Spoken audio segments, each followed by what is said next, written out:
यार कोई इतना पनौती कैसे हो सकता है? क्या किया जाए इस बंदे का? जहाँ ये रहता है तबाही भी वहीं रहती है। फिर चाहे वो ट्रेन टू बुसान हो या स्क्विड गेम्स, बर्बादी को ये अपनी जेब में लेकर घूमता है।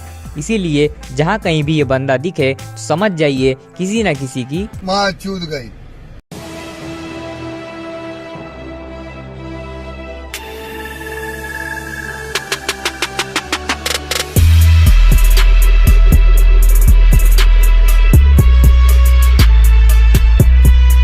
आज हम बात करने जा रहे हैं Korean science fiction mystery thriller series the silent sea की। यह 2014 में आई short film the sea of tranquillity का अडेप्टेशन है, जिसे इन्होंने डायरेक्ट किया था और इस सीरीज को भी इन्होंने ही डायरेक्ट किया है। कहानी में हम देखते हैं कि फ्यूचर में डिजर्टिफिकेशन के कारण पानी और खाने की भारी कमी हो गई है। पूरी दुनिया तबाह हो गई है और जो कुछ बचे कुचे लोग हैं वो किसी तरह से पानी खरीदकर अपनी और अपनी फैमिली की प्यास बुझा रहे हैं। और पानी खरीदने के लिए भी कई तरह के वीआईपी पासेस लग रहे हैं, बिल्कुल क्रेडिट कार्ड सिस्टम की तरह। गोल्ड, सिल्वर, प्लेटिनम, जिसकी जितनी औकात हो। बड़ी बड़ी मल्टीनेशनल कंपनीज ने भी पानी को ही अपना बिजनेस बना लिया है और लोगों को लूट कर खूब पैसे कमा रही हैं। ये कोई हैरान होने वाली बात नहीं है। जिस हिसाब से अभी जो हालात चल रहे हैं, फ्यूचर में ऐसा ही होने वाला है। खैर, अब तो सुधरना अपने ऊपर है। तो आगे हम देखते हैं कि इस पानी की कमी वाले केओस से बचने के लिए कोरियन स्पेस एजेंसी कुछ एस्ट्रोनॉट को चांद पर भेजती है, वहां के पानी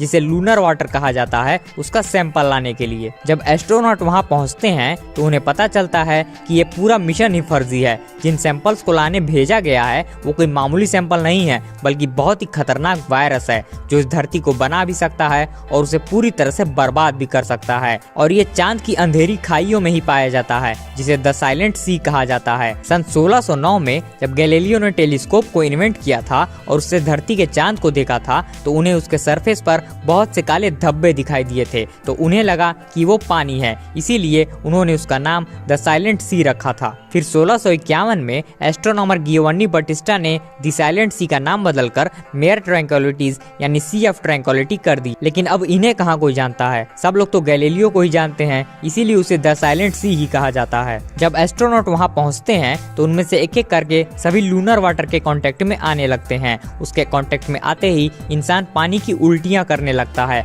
और ऐसा वो तब तक करता रहता है जब तक कि उसके शरीर का पूरा खून सूख ना जाए और बाद में उसकी मौत हो जाती है। देखने से तो ऐसा लगता है कि जैसे उसकी मौत डूबने से हुई हो, लेकिन जब वो पानी को इंसान के खून के साथ इंटरेक्ट करवाते हैं तो उन्हें पता चलता है कि खून के कांटेक्ट में आते ही लूनर वाटर मल्टीप्लाई यानी विभाजित होने लगता है। और ये तब तक होता रहता है जब तक कि शरीर में खून है। एक बार जब सारा खून लूनर वाटर के इंटरेक्ट में आ जाता है उसके बाद उस इंसान की मौत हो जाती है, जैसे कि वो डूब कर मरा हो। साइंटिस्ट का मानना था कि लूनर वाटर की इस मल्टीप्लिकेशन प्रॉपर्टी के कारण धरती से पानी की कमी कभी नहीं होगी। उन्हें आगे भी पता चलता है कि सरकार ने लूनर वाटर का एक्सपेरिमेंट सबसे पहले बच्चों पर शुरू किया, सिर्फ ये देखने के लिए कि इंसानी शरीर लूनर वाटर को अडेप्ट कर पाता है या नहीं। इस एक्सपेरिमेंट में बहुत से बच्चों की बलि भी दी जाती है। फिर जब उन्हें पता चलता है कि लूनर वाटर में एक मछली जिंदा बच जाती है तो साइंटिस्ट उस मछली और इंसान के डीएनए को जेनेटिकली कॉम्बाइंड करके लूना 073 नाम की एक क्रिएचर तैयार करते हैं,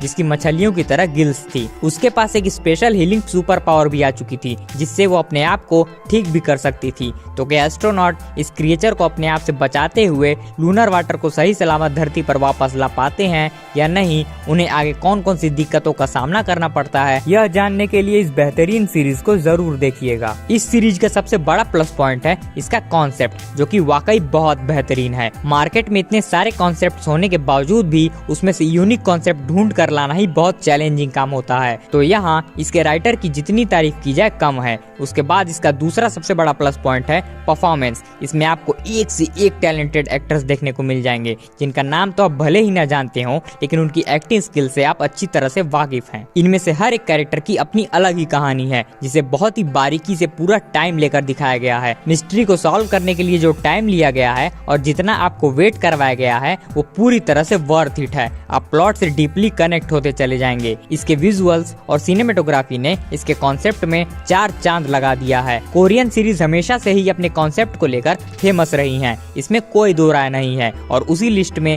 एक और सीरीज का नाम भी जुड़ गया है। ये सीरीज नेटफ्लिक्स पर हिंदी हिंदी और इंग्लिश दोनों लैंग्वेज में ही अवेलेबल है। वैसे आप इसे टेलीग्राम से भी डाउनलोड करके देख सकते हैं, वहाँ पर भी आसानी से मिल जाएगी। तो ओवरऑल इस सीरीज को मिस करने के बारे में तो मैं बिल्कुल भी राय नहीं दूंगा, क्योंकि सबको एक बार इसे जरूर देखना चाहिए। इस सीरीज में वो सब कुछ है जो आप एक कंप्लीट एंटरटेनर से उम्मीद करते हैं, तो इसे देखिएगा जरूर, मस्ट वॉच। तो अगर आपने इसे एक्सपीरियंस कर लिया है तो उसे हमसे कमेंट बॉक्स में जरूर शेयर करिएगा, और इस वीडियो को like, comment, share and channel को भी सब्सक्राइब कर दीजिएगा। मिलते हैं नेक्स्ट वीडियो में। जय हिंद, वंदे मातरम।